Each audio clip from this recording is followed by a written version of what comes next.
Antes de filosofar, é preciso confessar. A ideia pode soar um pouco estranha, mas para o filósofo japonês Hashimi Tanabe, ele gostaria que levássemos ele um pouco mais a sério. E hoje eu vou falar sobre a reflexão filosófica deixada por Tanabe. Já dentro da fenomenologia, mas não vou adentrar a fenomenologia aqui, não é o caso. Mas já dentro da fenomenologia, a filosofia de Hashimi, ela está inserida na área de contexto ético. A abordagem, a provocação filosófica que Hashimi traz é dentro da ética, e com isso ele cria essa filosofia que ele tanto queria que a gente tivesse levado a sério, que as pessoas não tivessem sido tão céticas em relação a isso. Antes de filosofar, é preciso confessar. Mas confessar o quê? E por quê?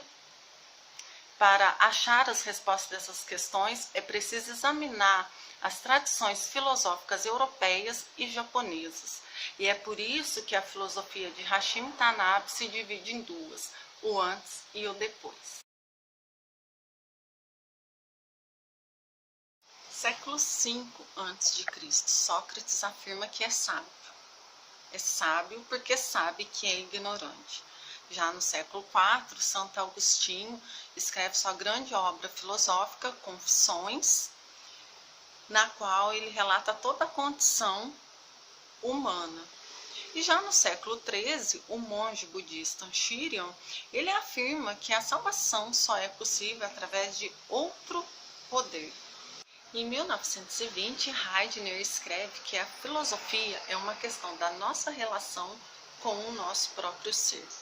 Mas é em 1920 que o filósofo francês Jacques Derrida começa a explorar temas como perdão e confissão. É dele a frase: só se perdoa o imperdoável, pois o perdoável já está perdoado. Filosofar é fazer perguntas mais profundas a respeito da vida, mas antes disso temos que admitir que não sabemos as respostas e que a nossa racionalidade é limitada. E antes de filosofar, é preciso confessar. Sócrates é importante para Tanabe pela provocação que ele traz e faz com que Tanabe comece, então, a refletir sobre a sua própria filosofia. Então, veja bem, antes de Sócrates filosofar, ele primeiro confessou. Confessou o quê? Sócrates confessa francamente que é sábio porque sabe que é ignorante. Então, a partir dessa confissão de Sócrates, Tanabe vai desenvolvendo toda a sua linha de estudo. As raízes da filosofia japonesa também remontam ao pensamento do monge budista Shiryon. O monge afirma que é preciso confessar a nossa ignorância e as nossas limitações, de modo que estejamos sempre abertos para receber o outro poder. O outro poder é a confissão, que nos leva ao reconhecimento do nada absoluto, que por fim leva o próprio despertar à sabedoria. Para Hashimi Tanabe, a filosofia é muito importante. Não é apenas uma disciplina intelectual, não é apenas um debate de ideias refinadas ou argumentações. Para ele, a filosofia é essencial para entendermos a nossa existência. Daí, ideia parcialmente moldada depois pelo filósofo Heidegger, e a partir dessa linha de pensamento e provocação, nasce o existencialismo de Sartre. É apenas pela confissão, acreditava Hashimi Tanabe, que é possível redescobrir o nosso verdadeiro ser. Esse processo ele descreveu em termos religiosos como morte e ressurreição.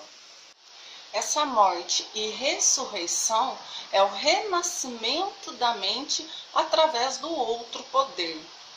É a passagem da visão limitada do ser, do eu, para a perspectiva da iluminação. No entanto, essa mudança não é apenas uma preparação para a filosofia. Ao contrário, é a função da filosofia enraizada no ceticismo e na renúncia de nós mesmos para o outro poder. ou seja, para a iluminação e para a abertura da nossa mente. A filosofia, em outras palavras, não é uma atividade na qual nos engajamos. A filosofia acontece em nós quando temos acesso ao verdadeiro eu e através da renúncia do próprio ser. A esse fenômeno, Tanabe chama de ação sem um sujeito atuante. Por fim, a confissão contínua é a conclusão definitiva para a qual o reconhecimento das nossas limitações nos conduz. Tanabe nos convida a não procurar novas respostas às velhas questões filosóficas, mas nos convida a reavaliar a própria natureza da filosofia. Filosofia é amor ao conhecimento. Espero que vocês tenham gostado de ter conhecido um pouco mais da filosofia desse grande filósofo japonês que é Hashimi Tanabe. Até a próxima!